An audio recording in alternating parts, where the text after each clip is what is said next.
What is up, peeps? Brent McCluskey here with ElectricRideReview.com, and today we are reviewing the Glion Dolly Model 215 electric scooter. Now, this thing is honestly quite a bit of fun to ride. It's got a 250 watt motor that will propel this little thing up to 15 miles an hour for a total range of 15 miles, which really isn't that bad for something this compact. Now, right off the bat, I just want to say that probably my very favorite thing about this machine right here is that it can go from this to this. So I'm going to break down this machine for you right now. We're going to start from the top, work our way down all the way to the end here, and then after that, we will throw up some pros and some cons, and we will talk about some of the things that I love about this machine, some of the things that I don't like about it, and some things I'd like to see improved in the future. So let's start up at the top of this vehicle, and we will cover what's on the handlebars. So on the right-hand side of the handlebars, there is a half grip twist throttle, your battery readout display, and a little red button which turns on and off the light. So let's start with the half grip twist throttle. So this thing is actually pretty responsive as far as however much you twist it is really how fast you're going to go. So if you only want to go a few miles an hour, you know, this thing is really responsive. You can give it just a little bit of gas and it's going to react accordingly. This little red button up here on the right hand side of the handlebars, that turns on and off your front headlamp. So let's talk about the headlamp just real quick.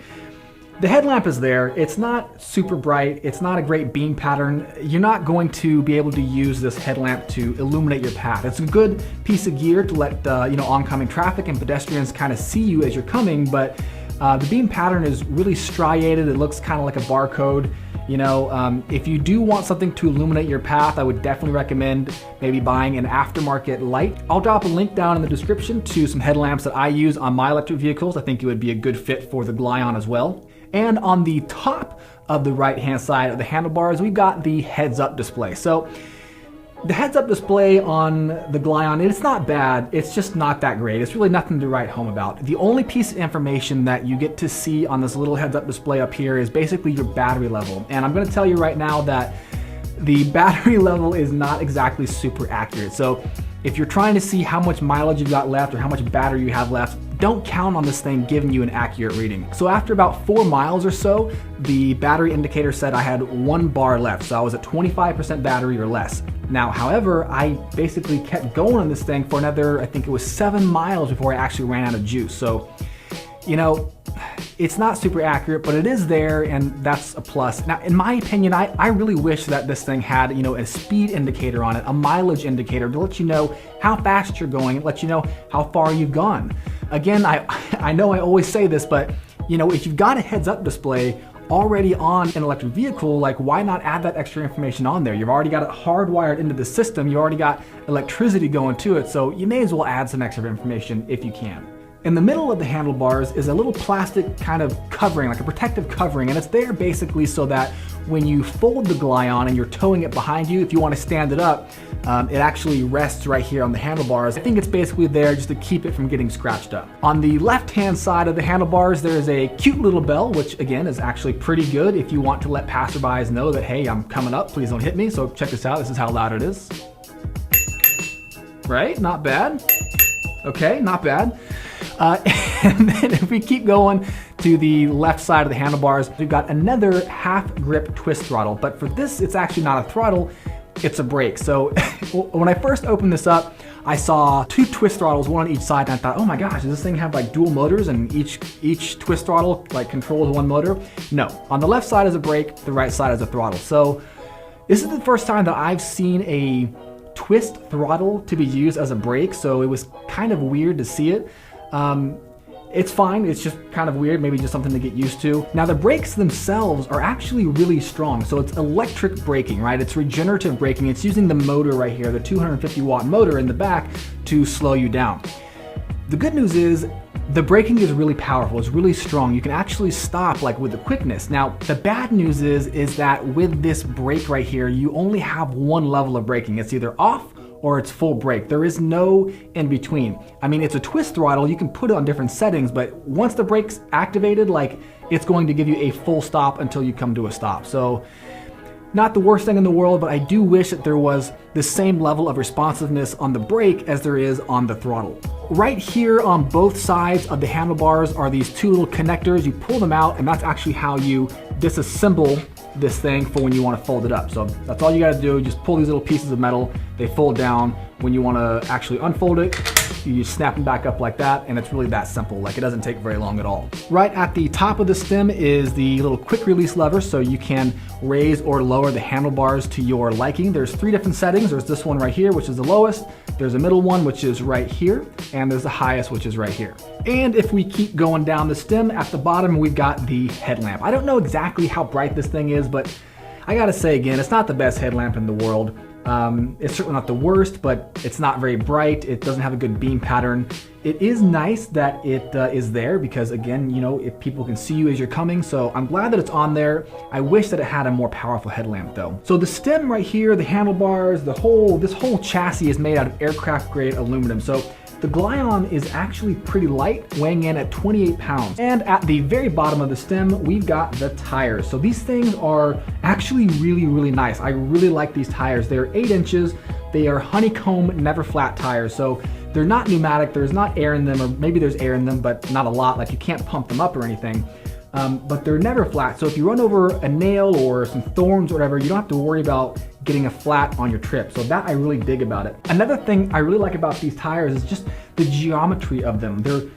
They're actually rounded, so that makes turning and it makes leaning into turns like really easy. I've ridden some other electric scooters where, you know, it's a hub motor just like this, and the tire is like completely flat, so it's really difficult to turn, and it basically, the machine's, you know, it just wants to go in a straight line. Whereas with this thing, you know, it's got a nice curvature on the tires, it's got a nice tire profile, and it makes riding the Glion actually pretty enjoyable. And I attribute that to the awesome tire profile on these things. On this little tiny down tube section on the right-hand side of the machine, that's where the battery charging port is. So there's a little cover on it. You can flip it open and it reveals the charging port. You can just plug it in right there. It takes about 3.5 hours to charge, so not that bad. This little metal piece right here is the quick release lever for the stem. So you can press this down with your foot or your hand, whatever. The stem folds down, you fold in the handlebars, and you can pull out this little handle right here, and you can tow this thing behind you like a suitcase or whatever, or a foldable electric scooter, I guess. But I really dig this function of having the handle built into the frame, because when you fold this thing up, it's actually pretty compact. It's 36 inches long, 16 inches tall, and only 8 inches wide. So it's really like a pretty compact package that you can bring into a coffee shop with you. You can bring it into the office, you can bring it into your home, to work, whatever. And it's not, you know, making a scene like if you were bringing the, you know, like a Hollyburn with you, or the Fat Scooter, something like that. Inside the deck, the Glion is rocking some Sony batteries that are 36 volts. Now, again, the range that this thing says that it has online on the website is 15 miles. So the actual range that I got out of it was 11 miles, which really is not that bad at all, because I'm a 200-pound rider. I'm always going full speed. I'm braking a lot. I do go up some hills, and I gotta say 11 miles is really not that bad. I was kind of expecting worse, especially because this thing is just so small. So 11 miles when the estimated range is 15, dig that. And at the very back of the machine, we've got the 250 watt hub motor. So this thing is not the most powerful motor in the world. Obviously, it's only 250 watts, but given the fact that it's not the most powerful motor in the world, it does still get you where you're going. I mean, as long as you don't plan on tackling, you know, 30% inclines or carrying 100 pounds of gear with you or whatever, like, it's gonna get you where you're going. I'm a 200-pound rider, and for me, I was able to climb all the hills in my local city without any real issues. I definitely bogged down a little bit, but I didn't come to a complete stop. It wasn't anything super noticeable. It was just, I kind of slowed down. I wasn't going max speed, that's it.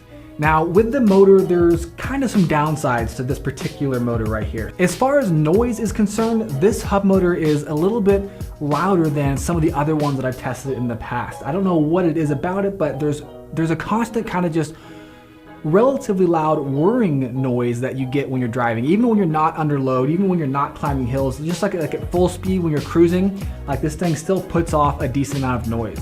The other thing that's kind of an issue, or just something to note about this motor in particular, is that while the throttle itself is responsive, as far as, you know, like what level of speed you want to go, there's kind of a delay when we get to the motor. So when you twist the throttle, there's a half second to even up to a second of delay before you get power to the motor, right? I know that's kind of an issue with some hub motors, but that is something I wanted to point out with this motor in particular. It's not a super quick wind up, so there's something to be aware of. And at the very, very end of this machine, we've got these two little wheels on either side and this tiny little, cute little kickstand. The kickstand does work. It's really small. There's not a lot of surface area on the foot of it, so if you're gonna put it on grass or a soft surface, it's probably gonna sink in, just to let you know. So that's kind of a general rundown of the specs of the Glion scooter. Now let's talk about some of the pros, some of the cons, and some things I'd like to see done differently in the future. So the very first thing I'm gonna throw up here in the pros column is going to be the range. Now again, at 11 miles, that was my experience of the average range of this thing. 11 miles is really not that bad at all. It's got an estimated range of 15. Personally, I found that it was 11 miles, and that's kind of in line of what I was expecting. You know, generally, I find that most electric vehicles, they've got about a 66% or like 2/3 of the real range compared to what the estimated range is. So the Glion falls pretty much right in line with where that is. Now, if you're a lighter rider, if you don't plan on going full speed the entire time like I do, if you don't have a lot of hills in your area, you probably will get closer to the 15-mile range, maybe even a little bit more. Pro number 2, the brakes. So I really do dig that the braking on this thing is super powerful for such a small motor. I mean, again, 250 watts is not a whole lot of power, but it's able to somehow stop a lot more efficiently with this regenerative braking than a lot of other electric vehicles of a similar motor size. So I really like that it's got a powerful motor. It gives me kind of a lot of confidence when I'm riding it that I can go full speed without having to worry about, oh man, like what if a car pulls out, or what if a kid or like a pedestrian is running across the street or on the sidewalk, like am I gonna be able to stop in time? 9 times out of 10, I'm gonna say yes. And if you can't, I mean, because the top speed is only 15 miles an hour, you can probably just jump off it anyways. And for the third pro, I'm gonna throw the tires up there. Again, I really like the tires. It makes it maneuver really well. The profile is fantastic. It's a nice curvature, so it makes turning, it makes leaning into turns comfortable. Like you feel secure when you're turning. You don't feel like you're gonna tip over. You don't feel like you're gonna lose control. And the other thing I like about the tires, or I guess just the maneuverability in general, is the range of motion that the stem has. So check this out. Look how far you can turn this stem. Right, that's almost like a 90-degree turn right there, and almost a 90-degree turn to the right. So what that means for me is that when I'm in a tight space, if I'm indoors, like it's easy to maneuver this thing around at slow speeds, or even just when you're walking, like the fact that it has that range of motion is really awesome. So I'm lumping that in with the tires, even though it's kind of a separate thing. And another pro is gonna be the fact that this thing folds down to such a compact size. Again, I kind of thought it was a gimmick when I first got this, that it folded and it had the little handle thing stuck in the body, whatever. But when I actually used it, the more that I used it, the more I was like, wow, this is like a supremely functional aspect of this machine. And I kind of started to like it more and more. So I really like that it does fold down, but more than that, I like that it has a handle that you can tow it behind you, because you know, some other electric vehicles, they fold down too, but you still have to kind of carry it by the stem, and you know, even 28 pounds or however much another electric vehicle weighs, that can get a little bit heavy after a while. But pulling this thing behind you, I mean, it's not a lot of effort at all. And for the last pro, I'm gonna say practical. Like this thing is just a practical machine. Like I feel like this is the business person's machine, or like the college student's machine, right? Like this is an electric scooter for somebody who is looking to get to where they're going, not ruin their clothes, not be sweaty. You don't have to worry about storing it or putting it someplace safe. You can just bring it with you like wherever you go. I don't know, but it's practical. That's what I gotta say, it's practical. Now, there's some pros for sure, but there's also some cons. Now let's talk about those. So the first and biggest con for me is going to be the motor. Not that it's not powerful enough, because it definitely is, but there's two kind of primary things that really bug me about this motor in particular. And the first one is that, like I mentioned, there's a delay in transferring the power from the throttle to the motor itself. So you twist the throttle, and then like half a second or a second later, you actually feel yourself getting propelled forward. And that just kind of gets frustrating to me. I don't really like that. I wish it was more of an instantaneous thing. Twist the throttle, boom, you go. The other issue I have with a motor is that it's a little bit louder than I'd like it to be. It's not, like super noisy. People aren't gonna be turning their heads when you pass by like, what is that noise? What is that youngster doing on that contraption? That's not how it is, but it is noisier than I'd like. And I wish that they could find a way, I wish that Glion could find a way to kind of just minimize that whirring noise that you hear whenever this thing is in motion. Not a huge deal, not a deal breaker, but for me, if I'm gonna be nitpicky, I'm throwing that in there.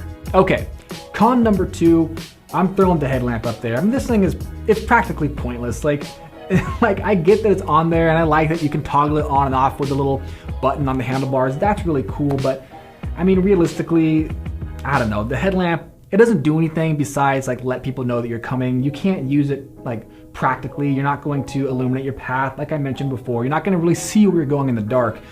So, I mean, I feel like I would prefer to pay a little bit more money to have a real headlamp on here, even if it drained the battery a little bit, like that'd be fine, but just something where I can turn it on at night and at 15 miles an hour, maybe have like 50 yards illuminated in front of me, and I would feel comfortable, you know, traveling in the dark.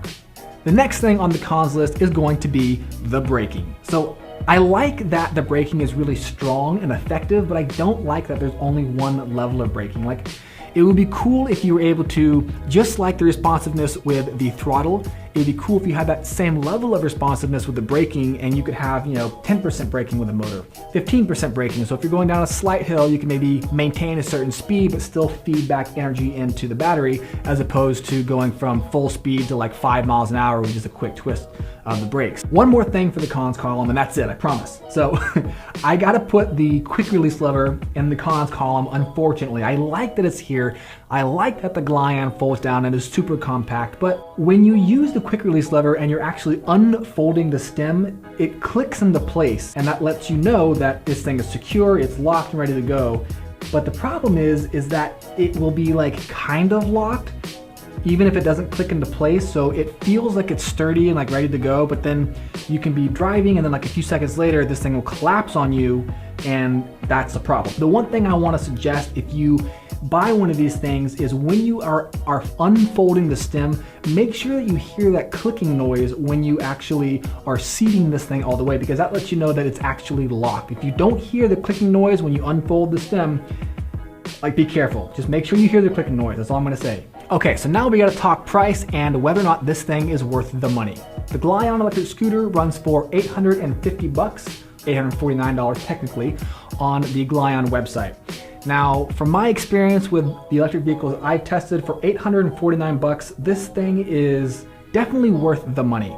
There's some things I'd like to see improved on it. Like I mentioned, I want to see a quieter motor. I want to see more control when you're braking, but overall, 11-mile range, 250 watts of power. It does have a headlamp that, you know, kind of works, whatever. This is a good machine for somebody who is looking to have something that's practical. Like, again, this is the practical person's electric vehicle. It's not going to be the most fun. It's not going to be the fastest, but it is going to get you where you're going, and you're not going to sweat. You're not going to like wrinkle your suit if that's what you're wearing. And like, again, I think this would be great for like college people or people that are going to work or whatever. You know, you can get to class, you can do it expediently. All in all, I really like the Glion. Again, like, I gotta say that when I first got this thing, the fact that it folded down, the fact that there's a handle inside, I really thought it was kind of a gimmicky feature, but the more that I use that, the more that I really kind of enjoyed this thing just for that one aspect alone. So now a lot of times I'm actually using the Glion over like my electric skateboard or some of my other bigger electric scooters if I'm just going down the street to a coffee shop or to a gas station or something, because it's just so easy to get in and out of places. Again, like I mentioned, the fact that there's so much range of motion with the stem means that I can go indoors and not have to worry about running into stuff. Whereas something like the Hollyburn or the Fat Scooter, it's a little bit more difficult to maneuver indoors. Basically what I'm saying is I ended up liking this thing more than I expected that I would. So that's pretty much it, guys. I hope you enjoyed the review of the Glion Model 215 electric scooter. If you did, please like, please sub, and of course, if you got a question, drop it in the comments below and we'll get back to you as quickly as we can. All right, guys, thanks again for watching, and peace.